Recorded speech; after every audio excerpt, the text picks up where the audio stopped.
जय श्री कृष्ण, जय श्री कृष्ण। अभी करो, रिकॉर्डिंग स्टार्ट हो गया।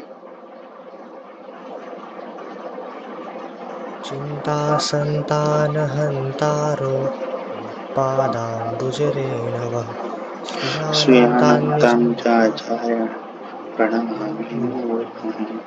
अनुग्रहतो जन्तुः सर्वदुःखातितो भवेत् तमहं सर्वदा वन्दे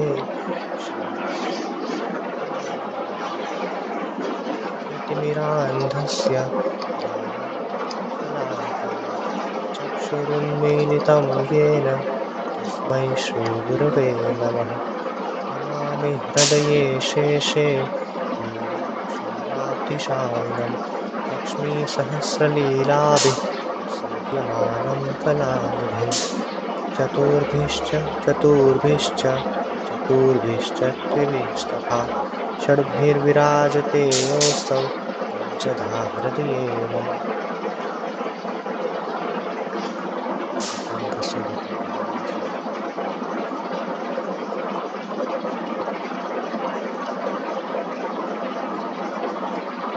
प्राकृत्यर्माश्रय अप्राकृतिमिथिलधर्मरूपमिति निगम प्रतिपाद्यं यत्तत् शुद्धं सात्वतस्थम्।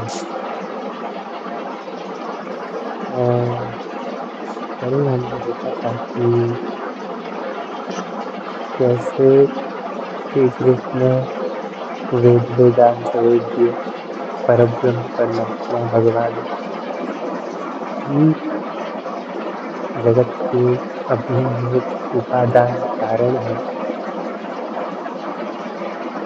और सभी के मूल स्रोत हैं। सर्ग आदि लीला सब कृष्ण से केशव ही भाई, प्रारंभ होती है। उपादान और हाँ, निमित्त कारण भी बता दो ताकि लोगों को वो ना हो, जो पहली बार सुन रहे उनको नहीं पता होगा उपादान और निमित्त कारण ओके क्या है। Okay okay okay. उपादान और निमित्त कारण हमारे वेदांत में दो टर्म्स आते हैं, उपादान और निमित्त।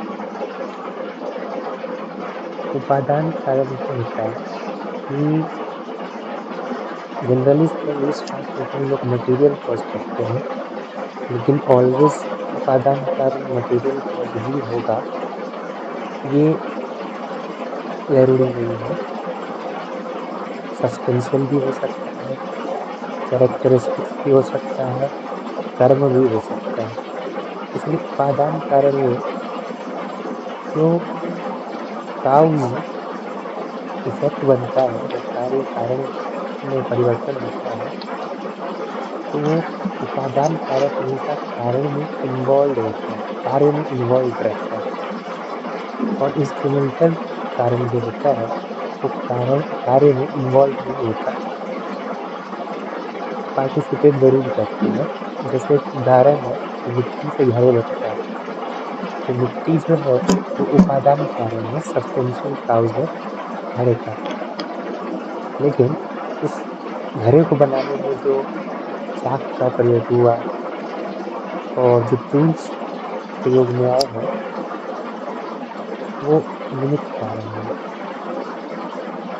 वो काव जो कार्य बना है घड़ा, उसमें इन्वॉल्व नहीं होते वो टूल्स, लेकिन उसको बनाने में उनका निमित्त लिया जाता है, इसलिए निमित्त कारण है।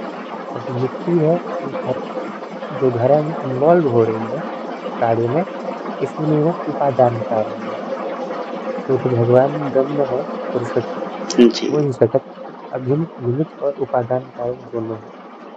यानी जी, जिसमें से उपादान चीज कारण बनता है तो वो चीज उपादान कारण होता है उस चीज का। जैसे मिट्टी में से घड़ा बन रहा है तो मिट्टी जो है घड़े का वो उपादान कारण माना जाता है। और घड़ा बनाना है तो ओनली मिट्टी से तो काम नहीं चलेगा, उसके लिए एक बनाने वाला एक पॉटर भी चाहिए होगा, उसको घड़ने के लिए एक चकला डंडा वगैरह और भी कुछ भी चीज चाहिए होंगे जो उसको बनाने में इंस्ट्रूमेंट उसके चाहिए होते हैं कोई भी चीज बनाने के लिए। तो वो जो इंस्ट्रूमेंट जो भी चीज हमने यूज करे उसको बनाने के लिए वो जो है उसके निमित्त कारण है।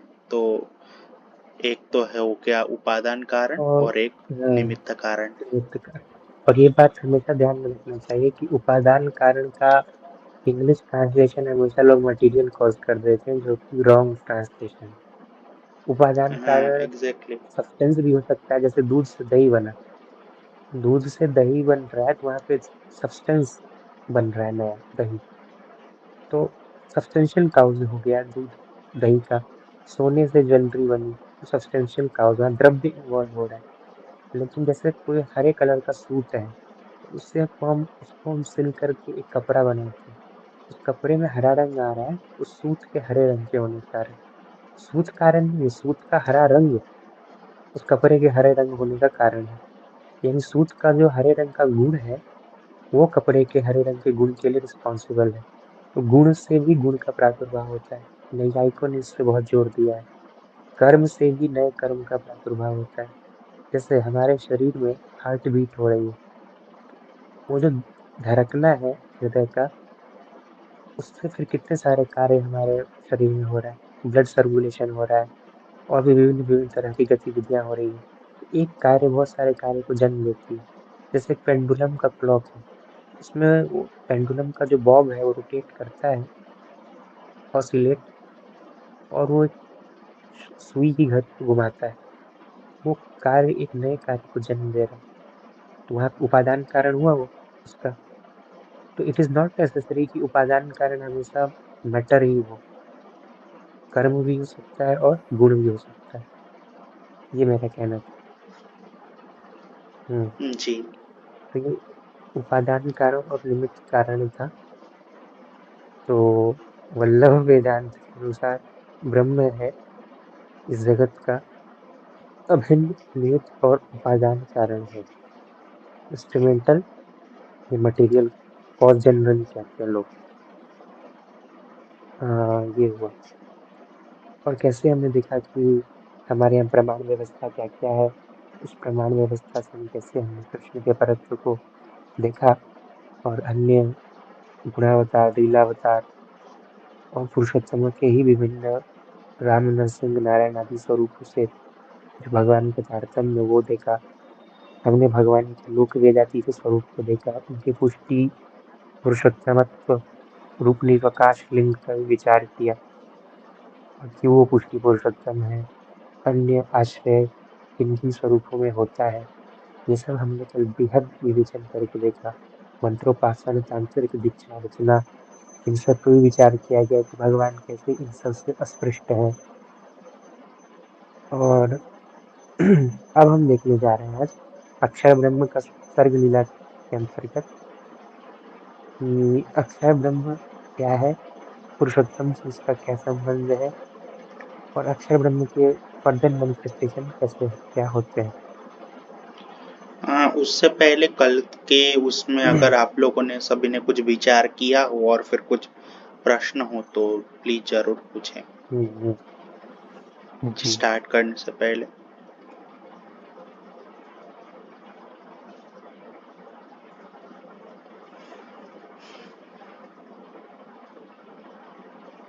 हम्म, लगता है किसी को भी कुछ भी नहीं पूछना है तो आई विल मैं आपको रिक्वेस्ट करूंगा वल्लभ विठल भाई कि आप एक बार फिर से संक्षिप्त में एक बार ये रिवाइज करवा दीजिए ये चार्ट को, जो लोक वेदातीत पुरुषोत्तम, लोक वेद प्रतीत पुरुषोत्तम और नारायण, इन तीन स्वरूपों को हमने कैसे कल डिस्कस करा। तो एक बार आप ये बता दीजिए, उसके बाद हम आगे का सर्ग लीला देखेंगे। ओके, कोई बात नहीं। हाँ, तो पुरुषोत्तम के दोनों ही पुरुषोत्तम, एक पुरुषोत्तम जो है, जो परात्पर परतत्व है, जिसको महाप्रभु जी ऐसे डिफाइन करते हैं जिनके लिए कि स एव परम काष्ठापन्न तत्व कदाचित जगत उद्धारार्थम अखंड पूर्ण एवं प्रादुर्भूत, वो जो है उनको उनको कृष्ण कहा जाता है। वे ही साक्षात वेद वेदांत जो है, उन्हीं को जो है उन्हीं को पुरुषोत्तम नाम से जाना जाता है। वेद और वेदांत में, समस्त शास्त्र में उन्हीं पुरुषोत्तम नाम वाच्य जो है वो कृष्ण ही है। तो वो कौन है? तो वो परम काष्ठापन्न तत्व है, जिनसे परात्पर तत्व है। वो अखंड है, वो पूर्ण है, और वो अपने कदाचित जगत उद्धारार्थ मतलब वो अपने भक्तों के उद्धारार्थ ही जो है वो प्रकट होते हैं। तो वो पुरुषोत्तम के दो फैसेट्स हैं। एक तो है जो लोक वेद से अतीत है, और एक जो है वो लोक वेद में प्रसिद्ध है, मतलब प्रथित है या फिर प्रसिद्ध है, दोनों एक ही बात है। तो लोक वेदातीत पुरुषोत्तम जो है वो क्या कहते हैं, उनका कार्य क्या है कि वो केवल और केवल अपने निज भक्तों के संग वो रमण ही करते हैं। वो परात्पर तत्व हैं, एक रस रहने वाले हैं, हमेशा वो अपने भक्तों के संग ही केवल और केवल रमण करते हैं। उनको किसी भी प्रकार के उनको मंत्रों के द्वारा उपासना से, वैदिक तांत्रिक की दीक्षा से, अर्चना से और विधि आदि से, किसी भी तरीके की विधि आदि आदि मतलब यहाँ आदि पद से जो है तात्पर्य कि कोई भी प्रकार के लौकिक वैदिक कोई भी साधन से, लौकिक साधन का अर्थ जो है वो तंत्रोक्त साधन, उसको लौकिक साधन बोल रहे हैं कि लौकिक और वैदिक कोई भी साधन से जो है वो अप्राप्य तत्व है, वो अस्पृष्ट है, अप्राप्य है, और वो क्या करते हैं, केवल और केवल निज भक्तों के संग ही वो रमण करते हैं। तो उनको जो है ऐसे श्री कृष्ण को जो है उन कृष्ण के फैसेट को जो है उनको श्री गोसाई जी आप आज्ञा कर रहे हैं प्रभुचरण भक्ति हंस में कि वे मेरे सर्वस्व है, समेस्तु सर्वस्व, वो मेरे सर्वस्व। तो वो वाला फैसेट जो है वो लोक वेदातीत वाला फैसेट है। अब वो तो हमेशा एक रस रहने वाले ही स्वरूप है। अब उनमें से जब उनका फैसेट जो है वो लोकवेद प्रथित वाला फैसेट है, तो जिनको कि उन फैसेट को समझाने के लिए यहाँ पे गीता जी का श्लोक लिखा हुआ है कि यस्मात् शरमति तो हम अक्षरादपि चोत्तम अतो तस्मिन् लोके वेदे च प्रथित पुरुषोत्तम। तो क्योंकि भगवान यहाँ पे वो श्लोक का मीनिंग समझाने में नहीं जाऊंगा, क्योंकि वो तो सबको पता ही होगा ऑलरेडी कि भगवान अपने आप को कह रहे हैं कि मैं शर से तो मैं अतीत हूँ ही हूँ, और फिर क्योंकि मैं अक्षर से भी मैं उत्तम हूँ, तो इसीलिए मैं लोक और वेद में जो है मैं पुरुषोत्तम नाम से मैं विख्यात हूँ। तो वो वाला जो भगवान का जो फैसेट है वो लोक वेद प्रथित वाला फैसेट है, जिनके मन में जो है एको हम बहुश्याम प्रजाएय का उनके मन में संकल्प होता है। अब ये पहले वाले जो फैसेट हैं, जो लोक वेद प्रथित वाले नहीं, लोक वेदातीत वाले जो फैसेट हैं, उनके मन में इवन जगत उत्पत्ति की भी उनके मन में संकल्प नहीं होता है। वो इतने अपने निज भक्तों के संग रमण में वो इतने ज्यादा आप तल्लीन है, केवल और केवल अपने निज भक्तों के संग लीला करने में, उनके मनोरथ पूर्ण करने में, उनका निरोध करने में, उसमें ही भगवान उनके साथ ही वो परम निरुद्ध है। भगवान जैसे भक्त भगवान में निरुद्ध है, कल बताया, अच्छे से चर्चा हुई थी इस बारे में। सो अभी फिर से उसके वो करना, फिर पुनरुक्ति होगी बहुत विशेष वो करना। तो इसीलिए जैसे भगवान जो है, भगवान में भक्त निरुद्ध है, वैसे ही भगवान भी भक्त में निरुद्ध है। तो वो परम निरुद्ध अवस्था में है, दोनों के दोनों, भगतमान भी और भक्त भी। तो प्रथित पुरुषोत्तम जो है उनके मन में एक से अलग, एक से अनेक होने की आपकी इच्छा होती है। तो जो ही आपकी इच्छा होती है तब आप में से नारायण स्वरूप जो है आपका प्राकट्य होता है, और उन नारायण स्वरूप में से अनेक वेद जो हैं वो ब्रह्मा विष्णु महेश जो कि भगवान के गुणा अवतार हैं, अंश कला आदि अवतार जो मत्स्य कुर्म वरा इत्यादि जो अंश कला आविष अवतार आदि हैं, वो उनमें से सभी अवतारों की वो निधान है, इसलिए हमारे यहाँ उनको सकला अवतार निधान बोला गया है। अब ये जो है यही जो नारायण है, इन्हीं को वेदों में पुरुष कहा गया है। इन्हीं के लिए पुरुष सूक्त में जो है इन्हीं के लिए वेदा हमेतम पुरुषम महानतम इत्यादि इन्हीं के लिए कहे गए हैं। हाँ, और ये जो है इन नारायण के भी फिर अलग अलग बहुत सारे फैसेट्स हैं जो कि अभी हम नहीं ले रहे हैं इसमें, क्योंकि उनके भी फिर 6 फैसेट्स हैं।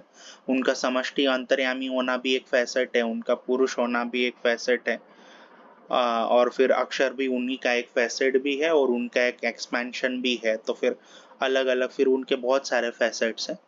तो वो बात की बात है। उसके फिर उसके बाद हमने देखा था कि इन्हीं नारायण में से फिर पुनः अक्षर का जो है वो प्रादुर्भाव होता है, जिनमें से पूरी की पूरी सृष्टि का जिनमें से प्रादुर्भाव है।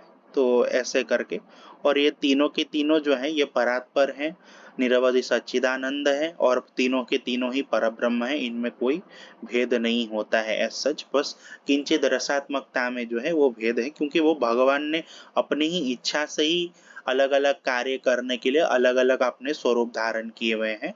वो कल के हमने लेक्चर में हम देख चुके थे, कल के उसमें कि डिस्कशन में, कि भगवान में कोई भी चीज का अभाव संभव नहीं है हमारे यहाँ पे, क्योंकि भगवान में हम लोग सर्वम सर्वमयम का सिद्धांत हम लोग मानते हैं।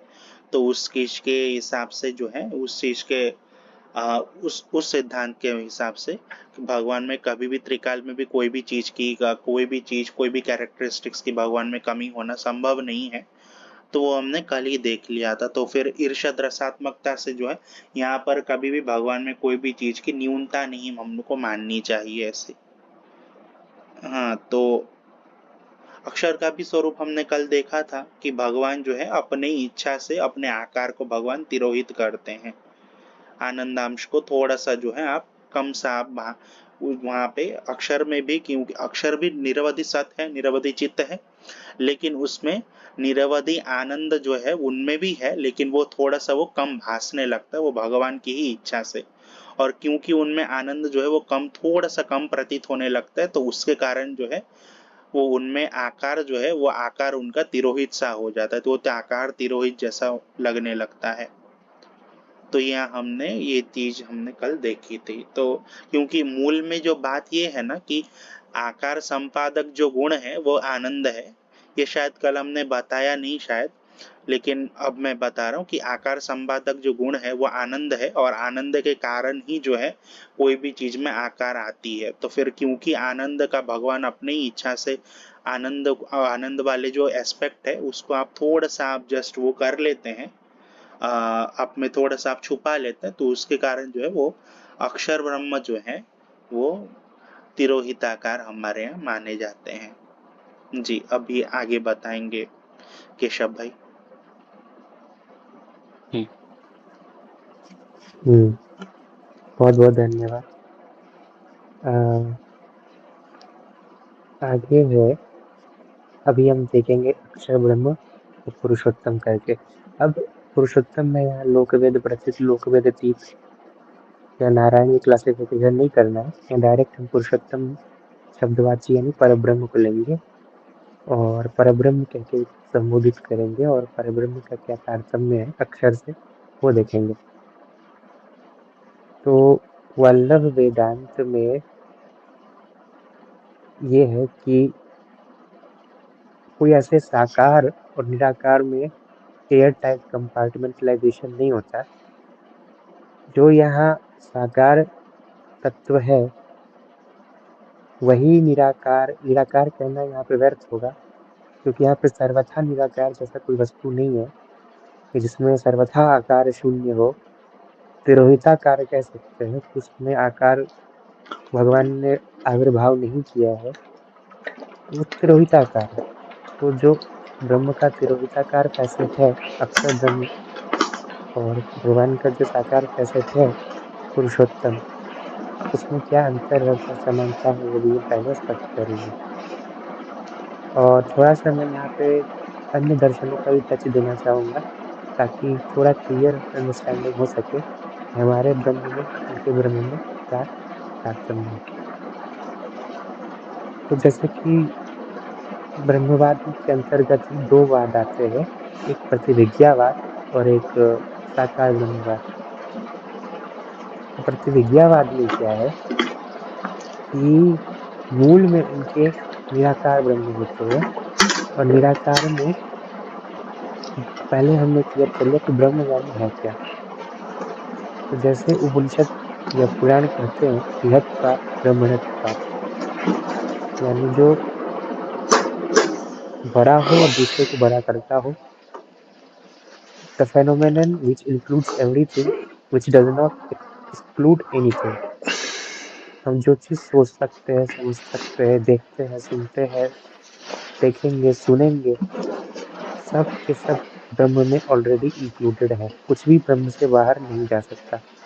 वैसा फेनोमेनन ब्रह्म कहलाता है। और जब हम ब्रह्म के स्वरूप लक्षण की बात करें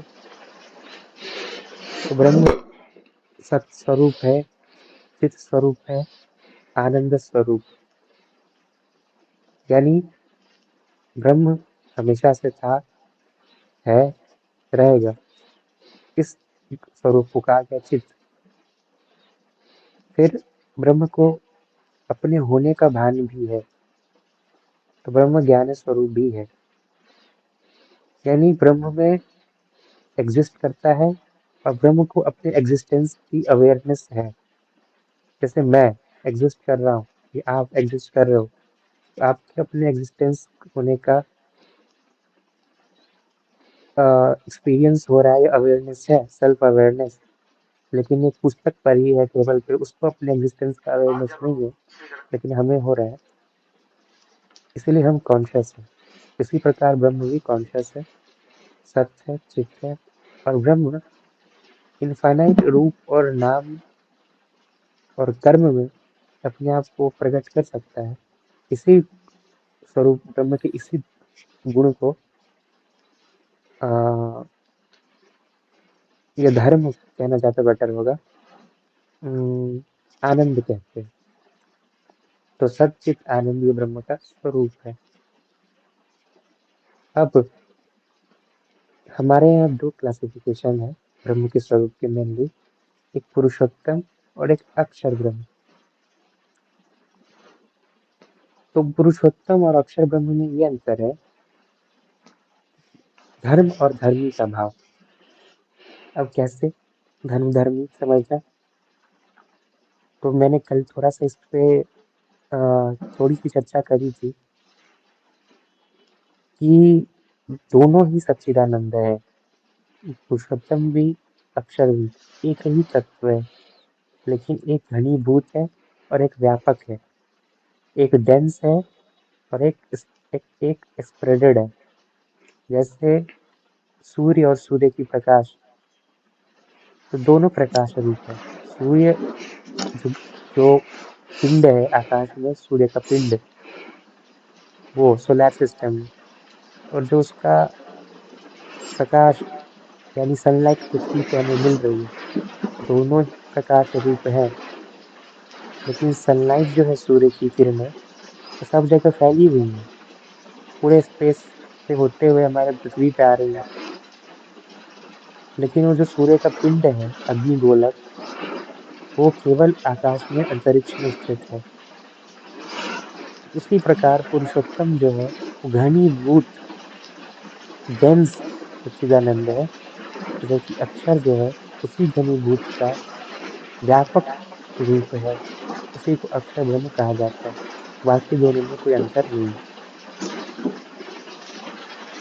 मैं समझता हूँ कि इस एनालॉजी से सबको क्लियर हुआ होगा कि अक्षर और पुरुषोत्तम में क्या अंतर है।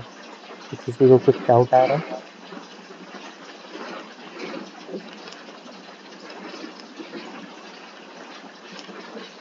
ओके, नहीं आ रहा, मतलब फिर आगे श्री बढ़ते हैं। कृष्ण मतलब श्री कृष्ण से जो ज्योति निकलता है वही अक्षर ब्रह्म है क्या?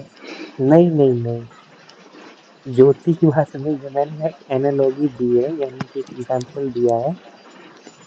ज्योति नहीं है, वो वाला कॉन्सेप्ट नहीं है कि कृष्ण का प्रकाश है अक्षर। कृष्ण का ही एक अभिन्न स्वरूप है। कृष्ण एक घनीभूत सच्चिदानंद है और उसी का व्यापक रूप जो है अक्षर है। जैसे समझो आप गुलाब की सुगंधी है, तो गुलाब में जो होता है वो उसका डेंस फॉर्म है, यानी कि बहुत मतलब डेंस होकर के कृष्ण बहुत। का एक कला है अक्षर ब्रह्म। नहीं नहीं नहीं नहीं, अच्छा जैसे कला कि आप नहीं, गुलाब में उन्हीं सुगंध है। का एक स्वरूप है। कल इसीलिए अच्छा अच्छा बताया अच्छा, ना मतलब कि कृष्ण का निराकार स्वरूप।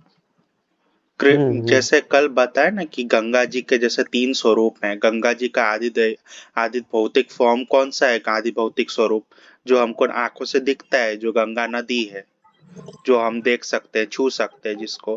गंगा जी का आध्यात्मिक स्वरूप क्या है? जो गंगा जी में नहाने से जो उनके पाप कर हमारे कटते हैं वगैरह, वो हमको दिखता थोड़ी ना है कि हमारे गंगा जी में हम नहा रहे हैं और हमारे पाप ऐसे जा रहे हैं हमारे बॉडी से। वो तो दिखता तो नहीं है, लेकिन हम ऐसा मानते हैं ना। वो हम कैसे, हम वो समझ हमको कैसे आई?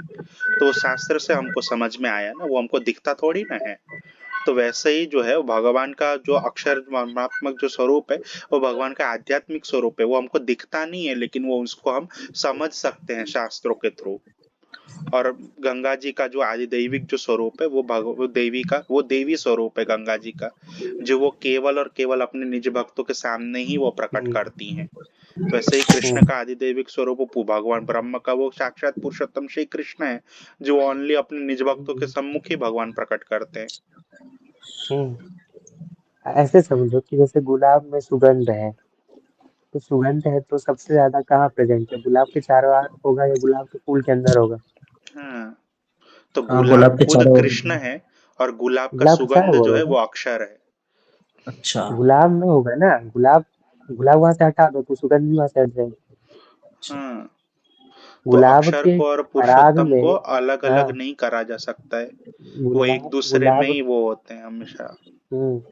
गुलाब में जैसे कि गुलाब में फ्रेग्रेंस के मॉलिक्यूल हैं, पराग कण हैं, उसी को लेकर के वायु बहती है तो जहाँ जहाँ तक बह के जाती है वहां वहां तक उसकी सुगंधी फैलती है।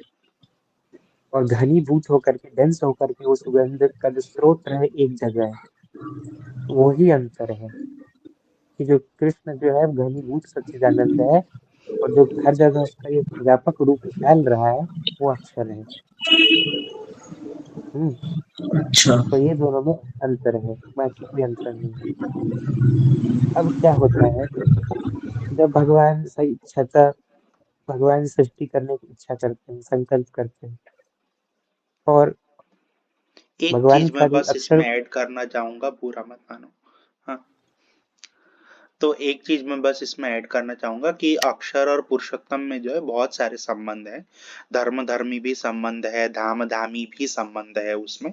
कि वो अक्षर जो है आगे वो आएगा। धर्म तो है ही है, आगे वो धाम भी है भगवान का। इसलिए कल मैंने वो उसमें कहा था कि अभी द्विरूपम तद्वि सर्वम हाँ, स्यात् एकात्मस्मात् अभी विलक्षणम मैंने वाला। वो नहीं कहा कि अभी मैं हाँ, चाहता तो मैं वो, कहता कि ब्रह्म के हाँ चार हाँ, स्वरूप है, मैं लेकिन मैंने समझ अभी, गया, वो आगे आएगा हाँ, वो भक्तों पास में, आगे चलो आएगा कोई वो। बात नहीं। अभी विचार में आएंगे ना तो चार आएगा, अंतर्यामी, हाँ धर्म, हाँ फिर भक्तोपास, ज्ञानियोपास। अभी हाँ मेरे हाँ, सारा अब मैं छह रूप बिल्कुल तो सब समझ गया। कंफ्यूज हो जाएंगे, हाँ हाँ, सब कंफ्यूज होंगे। Okay okay. तो ये, अब देखो क्या होता है शास्त्रार्थ प्रकरण में, जैसे महाप्रभु आज्ञा करते हैं कि पुरुषोत्तम की जब इच्छा होती है सृष्टि करने की, तो इसी का ये जो व्यापक रूप है अक्षर, अभी हमने कहा सच्चित आनंद रूप है, तो उस ब्रह्म से के सत अंश से प्रकृति का प्रादुर्भाव होता है। प्रकृति क्या है? स्टैटिक एनर्जी कह सकते हैं इसको। और ब्रह्म के यानी अक्षर की बात हो रही है यहाँ पे, और उसी अक्षर के चित अंश से पुरुष का प्रादुर्भाव होता है। वो पुरुष नहीं, तो पुरुष की हम कल बात कर रहे थे, नारायण जी, वो नहीं, ये पुरुष अलग है। तो अक्षर के चित अंश से पुरुष का प्रादुर्भाव होता है। ये चार्ट में देखते आनंद, जाएं सभी। हाँ, और आनंद अंश से व्यष्टि अंतर्यामी का प्रादुर्भाव होता है। कल मैंने एक अंतर्यामी बताया था, समष्टि, वो अलग है, कंफ्यूज मत होइएगा, आगे मैं फिर बताऊंगा। तो जैसे अग्नि से चिंगारियां निकलती हैं, यद स्फुलिंगा विचरंती, उच्चारण होता है स्पार्क का, उसी प्रकार ये सब जीव का प्रादुर्भाव है। प्रकृति और पुरुष, ये जो हमारा पंच महाभूत का जगत है, और उसमें जो चेतना है, चित और अचित है, ये सब पुरुष और प्रकृति है। कहीं भी जो भी चीज हो रहा है हमारे सृष्टि में, वो पुरुष और प्रकृति के कॉम्बिनेशन से ही होता है। बिना प्रकृति के न पुरुष रह का सिग्निफिकेंस है, और पुरुष न रहे तो प्रकृति भोग्या है, फिर उसका क्या होगा? तो पुरुष भोगता है, प्रकृति भोग्या है, पुरुष प्रकृति का भोग करता है। और हर जगह यही फेनोमेनन चल रहा है कि जहाँ प्रकृति है वहाँ पुरुष उसका भोग करने के लिए प्रादुर्भाव होता है उसका। तो प्रकृति और पुरुष के कॉम्बिनेशन से ये सारा पंच महाभूत और उसमें जो जीवात्माएं हैं पुरुष और प्रकृति के रिस्पेक्टिवली स्वरूप हैं, जो अक्षर ब्रह्म के चित्त और सत अंश से दोनों का प्रागट्य हुआ है। अब इस प्रत्येक जीवात्मा पुरुष जो है उस पुरुष के इनफाइनाइट अगणित अंश है, उसी को जीव कहा जाता है। फिर से मैं रिपीट करता हूँ, ब्रह्म के सत अंश से प्रकृति, प्रकृति के ही ये पंच महाभूत है, पुरुष के और जो अक्षर ब्रह्म के सत अंश से प्रकृति आई, चित अंश से पुरुष आया। पुरुष के बहुत सारे इनफाइनाइट अंश हैं, इसको जीव कहा जाता है। और अक्षर ब्रह्म के आनंद अंश से अंतर्यामी का प्रादुर्भाव होता है, दैट इज व्यष्टि अंतर्यामी, जो प्रत्येक जीवात्मा के साथ, जीवात्मा के साथ, जीवात्मा के अंदर नहीं, जीवात्मा के साथ, जीवात्मा के साथ एक ही शरीर में, हृदय में, हृददेश में अवस्थित रहता है, जिसके श्रुति कहती है द्वासुपर्णा सौजा सखाया समानम वृक्षन्ति परिहस्व जातम, यानी दो समान जाति के पक्षी पेड़ के एक ही डाली पे बैठे हुए हैं, दोनों क्लोज मित्र हैं। एक तो फल खाता है, यानी कर्म के सुख और दुख रूपी परिणाम को भोगता है, और दूसरा अकर्ता है, केवल कुछ नहीं करता, अपने साथी को फल खाते अपने कर्म को करते देखता है। इस तरह से श्रुति ने व्यष्टि अंतर्यामी के स्वरूप बताया। और व्यष्टि अंतर्यामी ब्रह्म अक्षर ब्रह्म के आनंद अंश से प्रकट हुआ है, प्रकृति सत अंश से प्रकट हुई है, और पुरुष चित अंश से प्रकट हुआ है। और पुरुष के इनफाइनाइट अगणित अंश है, इसमें से प्रत्येक अंश को जीव कहा जाता है, और हर जीव अणुपरिमाण है और इनफाइनाइट है। तो यहाँ पे बहुत सारे वाद होते हैं कि कुछ वाद कहते हैं कि एक ही जीव है, नहीं, जीव इनफाइनाइट है और सब के सब अणुपरिमाण है, यानी उसकी चेतना बहुत सूक्ष्म है, व्यापक नहीं है। तो ये वो प्रकृति पुरुष एटॉमिक है जीव, एकदम। हाँ, और व्यष्टि अंतर्यामी के स्वरूप है। अब इसी अक्षर ब्रह्म के चित अंश से कर्म और स्वभाव का भी प्रादुर्भाव होता है। जो ब्रह्म है वो पहले नियत करते हैं कि कौन से वस्तु का क्या कर्म होगा, और उसके अनुसार प्रत्येक वस्तु का स्वभाव भी बनाया जाता है। जैसे जल का गुण है, अग्नि का गुण है, वायु का गुण है, और सबके अपने अपने कर्म हैं, तो सबके अपने अपने कर्म के अनुसार उसके स्वभाव है। जैसे अग्नि का कर्म है जलाना, तो उसमें ऊष्मा है। जैसे जल का कर्म है शीतलता देना, तो उसमें शीतलता ठंडक होता है उसमें, वो और स्पॉन्टेनियस है। चंदन है तो सुगंधित है, उसके गुण और सुगंध देना उसके कर्म है। तो हर वस्तु का यहाँ पे स्वभाव है, और स्वभाव क्यों है? क्योंकि उसका कुछ नियत कर्म है, उस नियत कर्म के अनुसार उसके स्वभाव प्रकट होते हैं। तो ये काल, कर्म, स्वभाव, प्रकृति, काल को भी समझा देता हूँ। काल इज मोशन। जब ब्रह्म एक्टिव हो जाता है सृष्टि के लिए, तो वहीं से काल का प्रारंभ होता है। तो काल, कर्म, स्वभाव, प्रकृति, पुरुष, व्यष्टि अंतर्यामी का ये स्वरूप हमारे यहाँ है। और इसमें कुछ कुछ डाउट आ सकते हैं, वो हम डील करते हैं। अब हमें देख लेना टोटल समरी कि ब्रह्म के 4 फैसेट्स हैं। एक तो पुरुषोत्तम,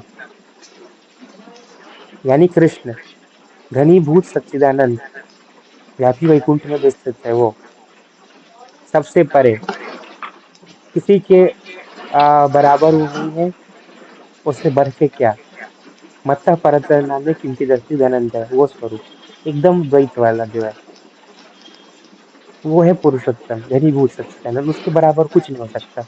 सबसे उसका ऐच्छिक द्वैत जो है बहुत अधिक है पुरुषोत्तम से, तो वो एक पुरुषोत्तम स्वरूप है जिसके साथ हमारा ऐच्छिक द्वैत का ही संबंध ज्यादा है विद रिस्पेक्ट टू इवन अद्वैत। हमारा अद्वैत अक्षर से ज्यादा है और पुरुषोत्तम से ऐच्छिक द्वैत ज्यादा है, और अद्वैत अक्षर से ज्यादा है। तो ये चीज है, तो वो एक पुरुषोत्तम स्वरूप हो गया। अगला अक्षर स्वरूप, नेक्स्ट। अक्षर के भी अब दो प्रकार हमारे यहाँ मान लेंगे, एक भक्तोपास और एक ज्ञानियोपास। हमने पहले ही बता दिया है कि हमारे यहाँ सर्वथा निराकार जैसा कुछ भी नहीं है।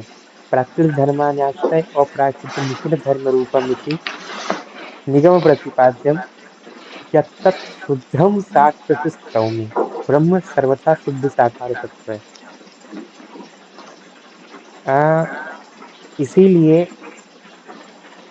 अक्षर को हम निराकार न कह के मोस्ट ऑफ टाइम तिरोहिताकार कहें ज्यादा बेहतर होगा, क्योंकि उसमें सब गुण धर्म है, लेकिन ब्रह्म की इच्छा से वह अनमैनिफेस्ट है, तिरोहित है।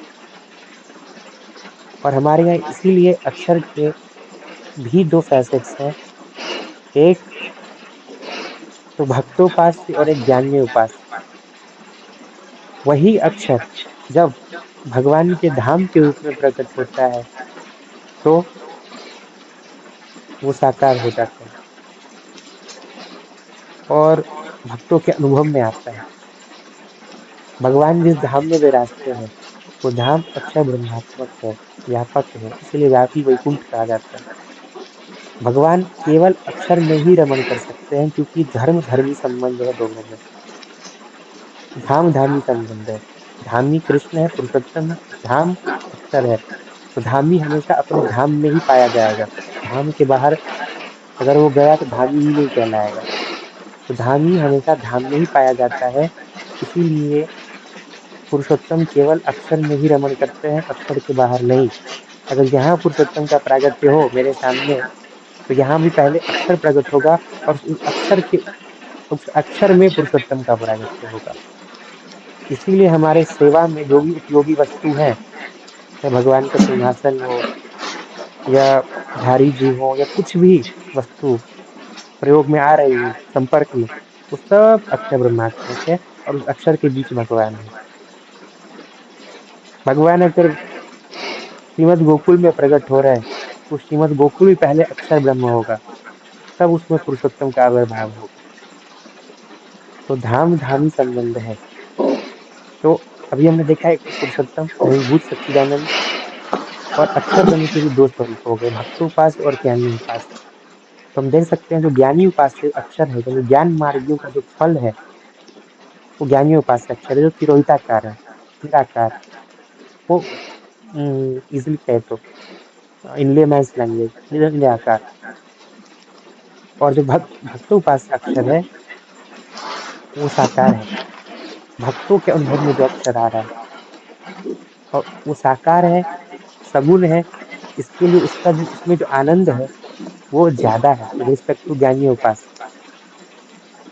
जो ज्ञानी उपास्य होते हैं, जो ज्ञान मार्गी होते हैं, उनको भक्तोपास से अक्षर का ज्ञान नहीं होता है। लेकिन जो भक्त होते हैं उनको भक्तोपास से अक्षर के ज्ञान के साथ साथ ज्ञानियोपास अक्षर का स्पॉन्टेनियसली ज्ञान हो जाता है। तो ये भक्तोपास और ज्ञानियोपास अक्षर में अंतर है। अभी हम तीन प्रकार हमने ब्रह्म के देखे, पुरुषोत्तम, भक्तोपास, ज्ञानियोपास, और एक चौथा फैसेट जो हमने कल ही डिस्कस किया था वो है अंतर्यामी का, समष्टि अंतर्यामी, व्यष्टि नहीं समष्टि। ये भी पुरुषोत्तमात्मक है, निर्वधि सत्य, निर्वधि चित्त, निर्वधि आनंद इसमें भी है। और जैसे कि भागवत कहता है कि भगवान ने सृष्टि करी और सृष्टि में भगवान ने प्रवेश किया, तो इस प्रकृति और पुरुष रूप जगत को भगवान ने प्रकट किया। अपने सत अंश से प्रकृति, उसके पंचमहाभूत, चित अंश से पुरुष, उसके अगणित अंश जीव को भगवान ने प्रकट किया। तो हम देख सकते हैं कि हमारे आसपास बस यही मिलेंगे हमें, या तो प्रकृति, या तो पुरुष, या तो जड़, या तो चेतन। अब इस जड़ चेतन को भगवान ने बना के छोड़ नहीं दिया है। भगवान इतने करुणा वरुणालय हैं कि फिर से एक अपना अंतर्यामी स्वरूप धारण करके इस जगत के नियमन करने के लिए, विष्णु पुराण जैसा कहता है कि ब्रह्म के 3 प्रकार हैं: भोक्ता ब्रह्म, भोग्य ब्रह्म, प्रेरक ब्रह्म। तो भोक्ता ब्रह्म ये जीव है, भोग्य ब्रह्म ये प्रकृति है, और प्रेरक ब्रह्म वो अंतर्यामी है, सबको प्रेरणा देने के लिए। हर चेतन और जड़ वस्तु सब में, सबकी आत्मा के रूप में वो स्थित हो गया, वो ब्रह्म आके, और सभी को अपने शरीर के रूप में, क्योंकि शरीर के भीतर आत्मा रहती है ना, जैसे हमारा ये शरीर है भौतिक, इसके अंदर हम आत्मा है, उसी प्रकार हमारा आत्मा भी भगवान का शरीर है, और जड़ भी भगवान का शरीर है। इसलिए शरीर शरीरी संबंध, शरीर शरीरी भाव, त्रैत्य जिसको कहते हैं, त्रैत्यवाद, इस भाव से भगवान अंतर्यामी के रूप में भी प्रकट हुए, यानी समष्टि अंतर्यामी। तो ये ब्रह्म के 4 फैसेट हैं: अ, पुरुषोत्तम, फिर अक्षर, अक्षर के 2, भक्तोपास, ज्ञानियोपास 3 हो गए, और चौथा अंतर्यामी। तो ये ब्रह्म के 4 स्वरूप हैं। इसका विवेचन मैंने मूल रूप विवेक प्रमेय रत्नाकरम में लालू भट्ट जी ने किया है, उसके आधार पे किया गया। किसी को बृहद देखना हो तो मूल रूप विवेक देखे, भाई बालकृष्ण भट्ट जी। किसी को कुछ पूछना है इसमें?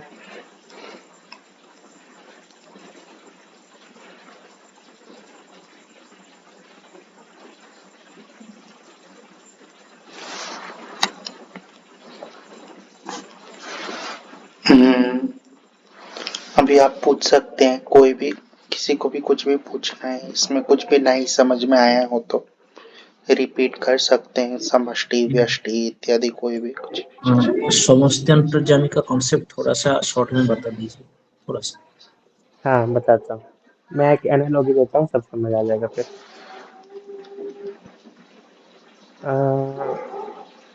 आपका नाम क्या है?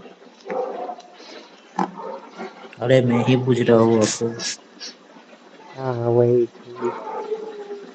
तो कुछ भी आपका नाम है, तो मैंने आपका नाम को पुकारा, तो आप मुड़ोगे, या आपकी आत्मा? हाँ, मेरा दोनों को आत्मा, बैठा रहता है ना? मेरा आत्मा, मेरा आत्मा। आत्मा कैसे मुड़ सकता है? क्या? आत्मा का आकार ही नहीं है, मुड़ेगा कैसे? वो अच्छा अच्छा, हाँ मेरा शरीर मुड़ेगा। शरीर शरीर मुड़ा ना, लेकिन हाँ शरीर को मुड़ाने वाला आत्मा है। हाँ उस आत्मा में शरीर में आत्मा स्थित है, और दोनों को हाँ कंबाइंड ही मैं कह रहा हूँ कि दोनों कंबाइंड होंगे तो ही कोई फंक्शन आ रहा है, मुड़ने की क्रिया हो रही है। हाँ। बिना आत्मा के शरीर सुनेगा नहीं, और बिना शरीर का आत्मा मुड़ेगी नहीं। तो दोनों का कलेक्टिव अद्वैत जो आ रहा है वो फंक्शनिंग कर रहा है। उसी प्रकार जैसे शरीर शरीरी भाव है ना, आपकी आत्मा और आपके शरीर में, तो आपको शरीर ही कहा जाएगा, जीवात्मा को। और आपके जो शरीर है, आप अपने शरीर के अंदर स्थित हो कि नहीं? हो ना? हाँ। तो उसी प्रकार जो संपूर्ण ब्रह्मांड भगवान का शरीर है, और उसमें भगवान आत्मा के रूप में अवस्थित है। यही समष्टि अंतर्यामी का स्वरूप है। अच्छा, ठीक है।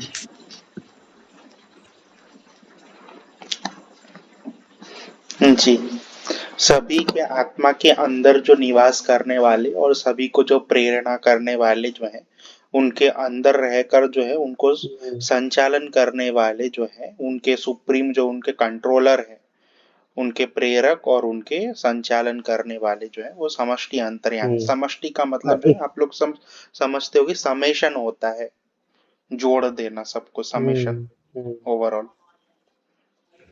और एक और चीज होगा कि समष्टि अंतर्यामी अपने अंदर है, कैसे समझ में आएगी?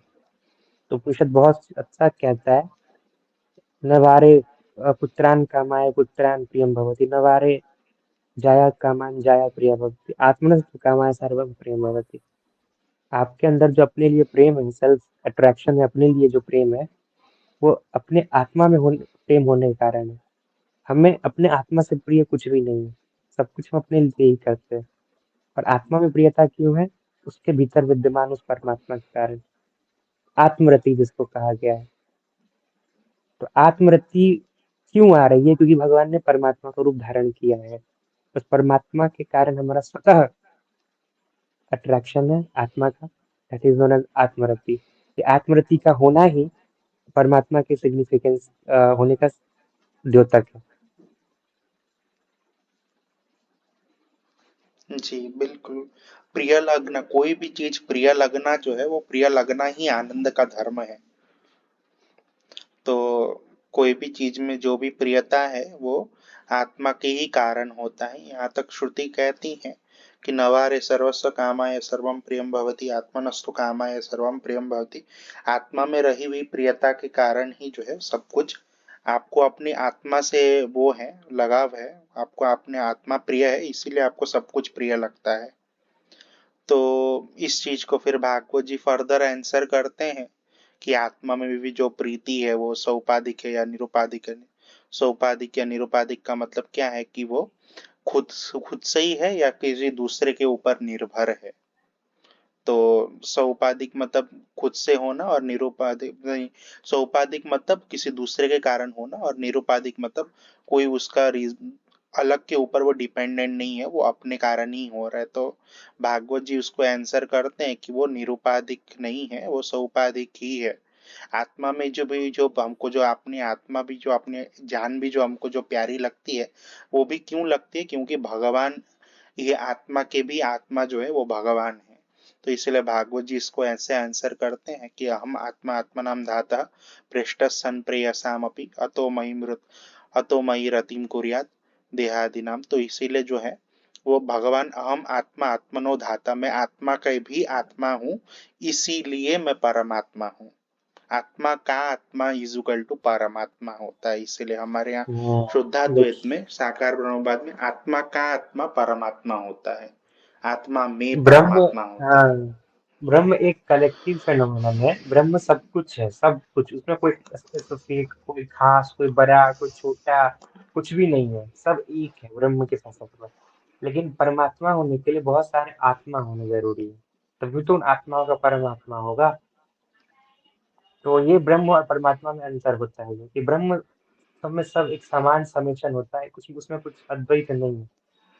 और जब परमात्मा होने के लिए अद्वैत होना आवश्यक, द्वैत होना आवश्यक है, ऐच्छिक द्वैत। तो जब बहुत सारे आत्माएं प्रकट होंगी, जीवात्मा, तभी तो भगवान परमात्मा कहलाएंगे। हम्म। जी, इसी बिल्कुल।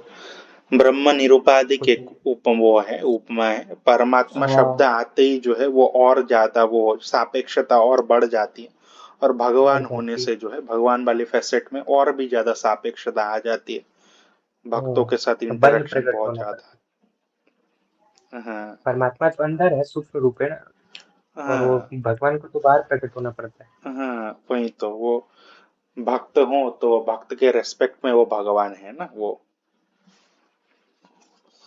हम्म। तो ये हमारे यहाँ अंतर है ब्रह्म परमात्मा भगवान में। ब्रह्मेति परमात्मेति भगवानिति शब्दते हाँ, तृतीय तृतीयम तृतीय वाक्यम तृतीय क्रमेणैव मेरे मयात्मनः। में। महाप्रभु जी शास्त्रार्थ रक्षण में आज्ञा करते हैं। हम्म। किसी को कोई संशय है?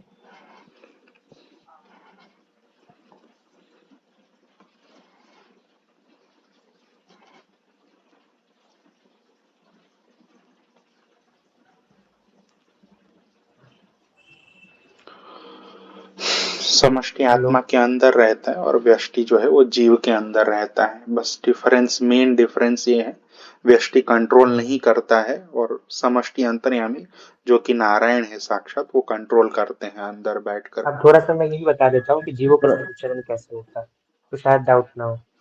हाँ। ब्रह्म में से जीव स्फुलिंग अग्नि की चिंगारियों के जैसे निकलते हैं, अक्षर ब्रह्म में से। आ, महाप्रभु आज्ञा करते हैं कि जब जीव का विस्फुरण हो, यहाँ पे धर्म संबंधी से टीचर हमें कोई मत सोचने लगना कि अब ये अक्षर में से निकला तो जीव साकार कैसे हो गया, क्योंकि धर्म ही है। वो साकार निराकार जैसा कुछ नहीं है, अलग अलग हो सकता है एयर टाइप का पार्ट वर्ड। तो जब जीव निकलते हैं भगवान में से, निकलना मतलब मैनिफेस्टेशन, तो उस समय वो साकार होते हैं, परम आनंदात्मक होते हैं, आनंद अंश भी उनमें प्रदुर्भूत होता है, और सब मुक्ति की अवस्था में होते हैं, मुक्ति। और भगवान ऊंच नीच के भाव से प्रकट होने के लिए और क्रीड़ा के लिए उन सब में से आनंद को तिरोहित कर देते हैं, और आनंद के तिरोहित होने के कारण सारे जीव निराकार हो जाते हैं। वास्तविकता में जीव भी भगवान के जैसे चतुर्भुज है, भगवान के जैसे ही पीताम्बर आदि धारण करने वाले हैं, जीव भी भगवत गुण है उनमें, भगवत स्वरूपात्मक ही है सब, इसलिए चतुर्भुज आदि स्वरूप है उन जीवों का भी। और जैसे आग में से निकलने के बाद चिंगारी धीरे धीरे ठंडा पड़ जाती है, फिर राख बन जाती है, उसी तरह आनंद अंश के तिरोहित होने के कारण जीव निराकार होता है, और फिर भगवान की वास्तविकता माया के कारण उस पे आनंद अंश के तिरोहित होने के कारण उस पे माया लगती है, और माया के इन्फ्लुएंस के कारण जीव के अध्यास होते हैं। अध्यास यानी मिथ्यापन, वो अपने आप को अंतःकरण मानने लगता है, फिर उससे भी नीचे गिरता है तो प्राण मानने लगता है, अंतःकरणाध्यास, प्राणाध्यास, फिर प्राण से भी नीचे गिरता है तो अपने आप को इंद्रिय मानता है, इंद्रियाध्यास, फिर इंद्रिय से भी नीचे गिरता है तो अपने आप को देह मानने लगता है, देहाध्यास। लेकिन वो भूल जाता है कि मैं सच्चित आनंद स्वरूप हूँ, परमात्मा ब्रह्म का अंश हूँ, ब्रह्म मेरा अंश ही है। इस बात का उसको भान नहीं रहता, अपने आप को देह के रूप में जाने लगता है, देह को ही आत्मा मानने लगता है, और देहात्मवादी बन जाता है, और देह को अपना मानते हैं, देह में उसकी अहंता है, और देह से रिलेटेड प्राकृतिक वस्तुओं, प्राकृतिक संबंधों में उसकी ममत्व हो जाती है, अहंता ममता उसको होता है। और इसी मिथ्या अहंता ममता के कारण राग द्वेष, काम क्रोध लोभ मद मात्सर्य सब प्रकट होते हैं, पूरा इसका एक नेटवर्क क्रिएट हो जाता है, दैट इज नोन एज संसार।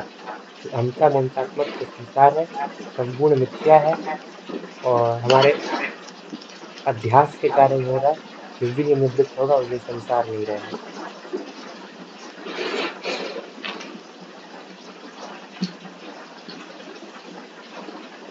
तो ये मैंने इंट्रोडक्शन शॉर्ट में सब बताया, सिनॉप्सिस। आगे किसी को कुछ पूछना है तो प्लीज, अदरवाइज हम इसको समापन करें।